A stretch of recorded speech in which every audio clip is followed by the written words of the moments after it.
Most people in substance recovery ask themselves, how did I get here? How did I lose control?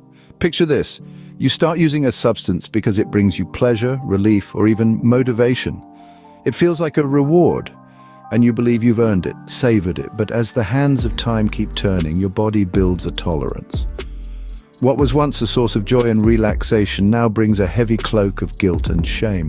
Life, already challenging, becomes even harder emotionally, leading you to increase the frequency or dosage. You might even switch to another substance or activity, like gambling or porn, but the feelings of guilt and shame persist, overshadowing any fleeting pleasure. This emotional shift from joy to despair is the biggest red flag that you're slipping into the world of addiction. As the pleasure fades, the guilt and shame intensify, signaling the loss of control. Meet John, a man who once found himself in the depths of emotional pain and addiction, but found a lifeline in the S.A.F.E method, which stands for surrender, acceptance, forgiveness, and empathy. John's journey started with acceptance. He accepted he had a problem, admitting that what once brought pleasure and escape now only brought guilt, shame, and self-hate.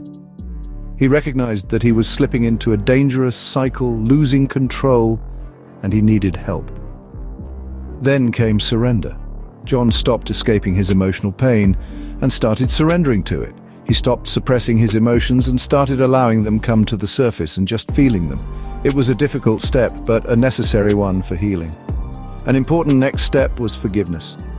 This was a crucial part of John's journey. He had never forgiven himself or the people who had hurt him.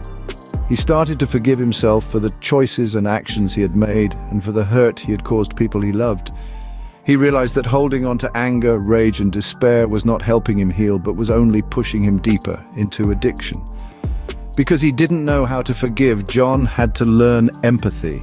For the first time, he began to look at himself and others with compassion and non-judgment. He recognized that lack of forgiveness for himself and others was the driving force behind his emotional pain. He empathized with himself, understanding that he was not perfect, nor were the people that hurt him. Through the S.A.F.E method, John was able to navigate his way out of the emotional pain behind his addiction, leaving him with more emotional control.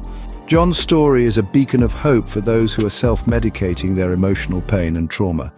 Overcoming addiction may seem like a mountain too steep to climb, but remember, every journey starts with a single step. The S.A.F.E method can be the compass guiding you through this challenging path, helping you accept your emotions, surrendering to them, and using empathy to get you to a place of forgiveness, which equals emotional freedom. It's never too late to acknowledge that you're carrying emotional pain and there's a way to heal. In the words of Dr. Gabor Mate, it's not what's wrong with you, it's what happened to you. Thank you for watching, and remember, you do have the power to heal and feel safe.